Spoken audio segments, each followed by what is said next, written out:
Hello viewers, welcome to our channel. నేను చరణ్ పరిమి. కొత్త government వచ్చిన దగ్గర నుంచి ఏపీలో ప్రతిపక్షానికి మూడినట్టయింది.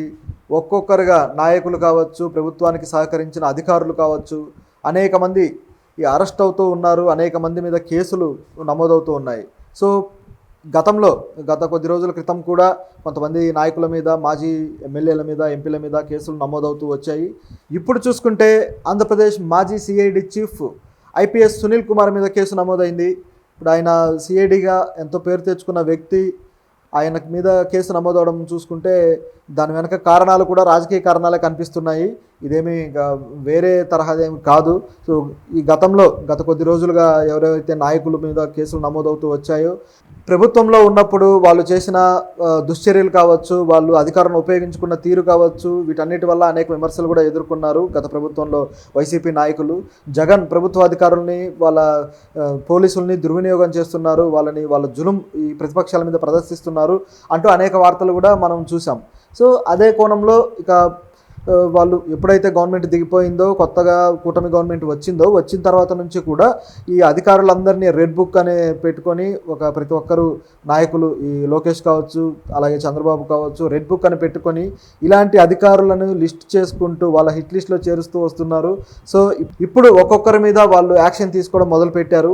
ఆ విధంగా ఆ యాక్షన్లో భాగంగా ఈ కేసు నమోదైనట్టుగా కనిపిస్తుంది. ఎందుకంటే ఈ కేసు పెట్టిన వ్యక్తి, కేసు పెట్టిన తీరు, ఇవన్నీ గమనిస్తే అలా అనిపిస్తుంది. అసలు ఈ సునీల్ కుమార్ మీద ఎందుకు ఇలా కేసు నమోదైందని చూస్తే, ఆయన 2021లో ఆయన సిఐడి చీఫ్గా ఉన్నప్పుడు ఆయన ఆధ్వర్యంలో 2021లో నరసాపురం ఎంపీగా ఉన్న రఘురామకృష్ణంరాజుని కొన్ని విద్వేష వ్యాఖ్యలు చేశారని, అలాగే ప్రజల్ని తప్పుదారి పట్టించే వ్యాఖ్యలు చేశారని, శాంతి భద్రతలకు భంగం కలిగించేలా ఆయన మాట్లాడారంటూ ఆయన మీద కొన్ని కేసులు పెట్టి ఆయన అరెస్ట్ చేయడం జరిగింది. అరెస్ట్ చేసిన తర్వాత ఆయన్ని పోలీస్ స్టేషన్లో కొట్టారు, బాగా హింసించారు అని చెప్పేసి, ఆయన్ని చంపడానికి కూడా ప్రయత్నం చేశారు అని చెప్పేసి ఆయన రఘురామకృష్ణంరాజు కేసు పెట్టారనమాట. అది గుంటూరులోని నగరంపాలెం పోలీస్ స్టేషన్లో కేసు నమోదైంది. సో దీన్ని బట్టి చూస్తే ఆయనని వాళ్ళు హింసించడాన్ని దృష్టిలో పెట్టుకొని ప్రస్తుతం గవర్నమెంట్ కూడా, ఇప్పుడు ఆయన టీడీపీ ఎమ్మెల్యేగా ఉన్నారు. సో ప్రస్తుతం గవర్నమెంట్ వాళ్ళదే కాబట్టి ఆయన తన అధికారాలను ఉపయోగించుకొని వీళ్ళని ఈ కేసులో పెట్టడం జరిగింది. ఈ కేసులో సునీల్ కుమార్తో పాటు మరికొంతమంది కూడా ఉన్నారు.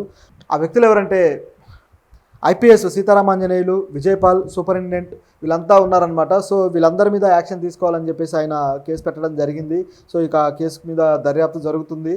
సో ఖచ్చితంగా వీళ్ళ మీద యాక్షన్ తీసుకునే అవకాశం కూడా ఉంది. ఎందుకంటే ఇలాంటి కేసులు ఎదుర్కోవాల్సి వస్తుంది అనే భయంతో జగన్కి బాగా సపోర్ట్ చేసిన నాయకులు, ఈ ప్రభుత్వ అధికారులు ఎవరైతే ఉన్నారో వాళ్ళు ఎప్పుడైతే కూటమి ప్రభుత్వం వచ్చిందో ఆ వచ్చినప్పటి నుంచి కూడా వాళ్ళు రాజీనామాలు చేస్తూ వచ్చారు. సో అలా రాజీనామా చేసిన వాళ్ళు కూడా చూస్తే ఏపీపీఎస్సీ చైర్మన్ గౌతమ్ సవాంగ్, అలాగే ఐపీఎస్ అధికారి ప్రవీణ్ ప్రకాష్, అట్లాగే assembly secretary general Ramacharyulu. So వీళ్ళంతా రాజీనామాలు చేశారనమాట. ఇక మరికొంతమంది అధికారులు కూడా రాజీనామాలు చేసే ఉద్దేశంలో ఉన్నట్టుగా తెలుస్తుంది. అలాగే మరికొంతమంది మీద కేసులు కూడా నమోదయ్యే అవకాశం కూడా ఉందన్నమాట. ఎందుకంటే ఎవరిని వదిలిపెట్టే ఉద్దేశంలో లేరు వీళ్ళు. ప్రస్తుతం అయితే ప్రజలు ఈ విషయాల మీద దృష్టి పెట్టట్లేదు. ఆంధ్రప్రదేశ్లో ప్రజలంతా కూడా ఈ అమరావతి డెవలప్మెంట్ మీద, అలాగే ఈ ఎయిర్పోర్ట్ల మీద, వీటికి సంబంధించి ఇప్పుడు నిన్ననే మెట్టెక్ జోన్కి సంబంధించిన సదస్సు జరిగింది. వీటి మీద ఇవన్నీ పత్రికల్లో మెయిన్ వార్తలుగా వస్తూ ఉన్నాయి. సో ప్రజలంతా వీటి మీద దృష్టి పెట్టారనమాట. సో ఈ విషయాలన్నీ తప్పిపోతున్నాయి, అంటే సైడ్గా వెళ్ళిపోతున్నాయి అనమాట. ఎవరో పట్టించుకోకుండా వాళ్ళ ఐసైట్ నుంచి తప్పిపోతున్నాయి. ఒకవేళ ప్రజలు దృష్టి పెడితే మాత్రం ఇవన్నీ వివాదాలుగా మారే అవకాశం కూడా లేకపోలేదు. ఎందుకంటే ఇవి కక్షపూరితంగా పెట్టే వాటిలా కనబడుతున్నాయి. మరి వీళ్ళు తప్పు చేయలేదా? గత నాయకుల సమక్షంలో వీళ్ళు, ఈ ప్రభుత్వ అధికారులు వాళ్ళకి తొత్తుల్లాగా, వాళ్ళకి చెంచాల్లాగా పనిచేయలేదా అంటే అది కూడా నిజమే. ఎందుకంటే ఈ ప్రభుత్వం అనే కాదు, ఇప్పుడు వచ్చిన ప్రభుత్వంలో కూడా అధికారులు అలాగే పనిచేస్తారు. వాళ్ళకు కావాల్సిన నాయకులని, వాళ్ళకి కావాల్సిన అధికారులని కోరి ప్రభుత్వ అధికారులు నియమించుకుంటారు. ప్రభుత్వ నాయకులు, ఎమ్మెల్యేలు కావచ్చు, మంత్రులు కావచ్చు. సో వాళ్ళు నియమించుకున్న ప్రకారం వాళ్ళు పనిచేస్తారనమాట. సో కోరి తెచ్చుకున్నప్పుడు వాళ్ళ ఆధ్వర్యంలో వాళ్ళ ఇష్ట ప్రకారం పనిచేయాల్సిన పరిస్థితి ఉంటుంది. కాబట్టి ఆ అధికారులు తెలిసే అధికార దుర్వినియోగం చేయడం మొదలు పెడతారు. ఐఏఎస్లు కావచ్చు, ఐపీఎస్లు కావచ్చు, వీళ్ళంతా కూడా. అంటే అందరూ కాదు, కొద్దిమంది. ఇప్పుడు ఎవరైతే వాళ్ళు స్వలాభాలకి లేదా వాళ్ళ ప్రలోభాలకి లొంగుతారో వాళ్ళు చేసే పనులు అనమాట. ఇట్లా లొంగితే జరిగేదే ప్రజాస్వామ్యంలో కలిగే నష్టం. సో ఇట్లా అధికారులకు లొంగి ఎవరైతే ఉన్నారో అధికారులు, వాళ్ళ మీద ఇప్పుడు కేసులు నమోదవుతూ వస్తున్నాయి. గతంలో కూడా చూసాము. వైఎస్ఆర్ గవర్నమెంట్లో ఉన్నప్పుడు కూడా కొంతమంది ఐఏఎస్లు, ఐపీఎస్లు చేసిన అక్రమాలకి వాళ్ళు కేసులు నమోదవడము. అలాగే గతంలో చంద్రబాబు ప్రభుత్వంలో ఆయన చేసిన యాక్టివిటీస్లో ఎవరైతే అధికారులు పాల్గొన్నారో వాళ్ళ మీద కూడా కేసులు నమోదవడం మనం చూసాం. ఇది కూడా ఆ కోవలోకి చెందిందే. అయితే సునీల్ కుమార్ ఇప్పుడు పూర్తిగా ఆ కేసులో ఇరుక్కొని ఏమన్నా శిక్షలు ఎదుర్కోవాల్సి ఉంటుందా అంటే చెప్పలేము. అది జరగచ్చు కూడా. ఎందుకంటే వీళ్ళకు ఇప్పుడు రాజకీయ పరంగా ప్రతిపక్షం గట్టిగా లేదు కాబట్టి, వీళ్ళకు రాజకీయపరమైన ఒక బలమైన బ్యాక్గ్రౌండ్ ఇప్పుడు వాళ్ళకు లేదు కాబట్టి వాళ్ళు శిక్షలు ఎదుర్కొనే అవకాశం కూడా ఉంది. నిజానికి సునీల్ కుమార్ గతంలో కూడా ఇప్పుడు జగన్ ప్రభుత్వంలో ఆయన కొన్ని వ్యాఖ్యలు చేసి అప్పుడే ఆయన విమర్శలు ఎదుర్కొన్నారు.